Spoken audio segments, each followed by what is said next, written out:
Our primary goal here is just to talk about the new leadership, to put a face to the name that you already know, and beyond that, that's pretty well where we're going to stay focused at. So, if you ever got a question? Can you talk about what you expect to do moving forward when you get started, as you're getting started? Well, we already have a lot of stuff that's already been in place. I mean, obviously we've been in this administration for almost 12 years now, so everything that we've been working on this past year, we're going to continue on with it. We've still got 3 months left in this year, and we're going to continue working with the projects that we already have in place, and we will continue moving forward with those plans.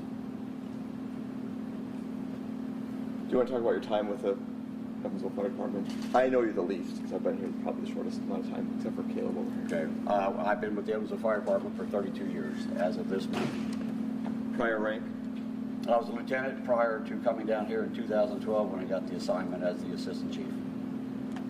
Are there any unique challenges to the city that the fire department has to face and help with often? Well, every day is a challenge. I mean, when you're in the line of public safety, you never know what life's going to throw at you. A year ago we've had 2 of our largest warehouse fires in our history of Evansville, so you never know what's going to happen until you get to work that day. So every day is a challenge.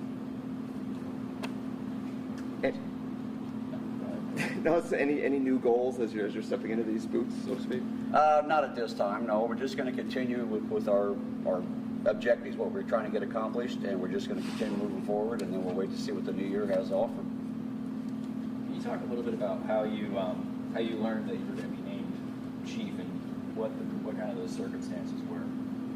Well, the retirement of the fire chief leads to me being the assistant chief, and I take over in that role. Did you have any warning that this change would be occurring? It was unexpected, but we respect Chief Connolly's decisions to retire, and we wish him well in his retirement. Have you named an assistant chief yet? No. Right now, we're just trying to continue as we're using our momentum to keep things in the direction they were headed. And I don't think at this time, because in my current role being the assistant chief, I think it'd be too difficult for me to try to pass on all the information that needs to happen right now at the same time as trying to be the fire chief at the same time. So no, there will not be at this time any appointments as of yet. And this is not an interim position? Correct. Okay. So kind of going on further what he was saying, was it, when you heard about it, were you kind of surprised about it? I was. It was unexpected, however. Those are decisions, those are personal matters that are made, and once I said, I respect his decision, and we'll just continue forward from there. Could you maybe discuss or share a style of leadership that you want to bring to the position? Well, I think hopefully it's one of trust, and I hope that the membership will put their faith in me. I think I've proven myself over the last 12 years being the assistant chief, so I think my merits kind of stand on their own, and we'll see how we finish out the year. Any projects you need to get done before the end of the year? Well, we're working on them right now. We're trying to purchase 3 additional apparatus. We're working that one right now as we speak. We're finishing up, as you probably pulled in, you notice some of the projects around here. We've established some committees which we're looking to help guide this department in the future, and so we'll continue having these committees meet. So those are the things that we're going to focus on is keeping everything headed in the direction which we were headed in previously.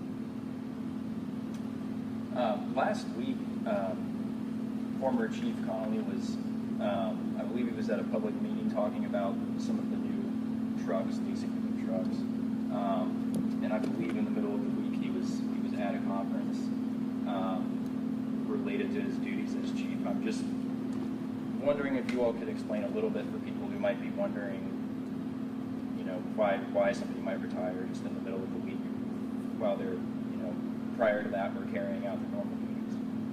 I have no answer on that. That's a decision that Chief Connolly made, and we were made aware of his retirement after it happened. Obviously, lots of experience with the fire department.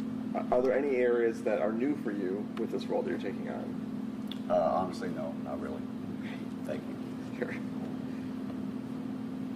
Is there anything from Connolly's time in which you want to utilize in your time as chief? Well, I just think we're going to continue the motion that we had. I've worked with him, like I said, for the last 12 years.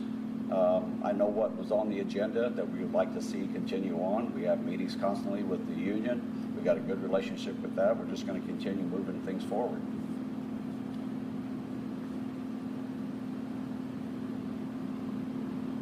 So is there anything else you'd like to add that we haven't touched up on? No, I think we pretty well covered everything. Anything you have to tie off from his time in his administration? I'm sorry. Anything that you have to tie off or finish up from his administration? Maybe we already asked that. I'm sorry. No, well, just like it's the projects that I mentioned earlier, such as buying the apparatus. There's some other things that we have in the works right now, purely through my job as the assistant chief. I'm just going to finish up all these projects that we're working on right now with the ballistic vest. I think you've seen that on the news here recently. We're just continuing with these little projects to just keep making this department better and better.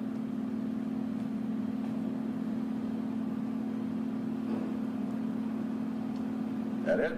Yes, so. All right. Thank you. Thanks, Chief.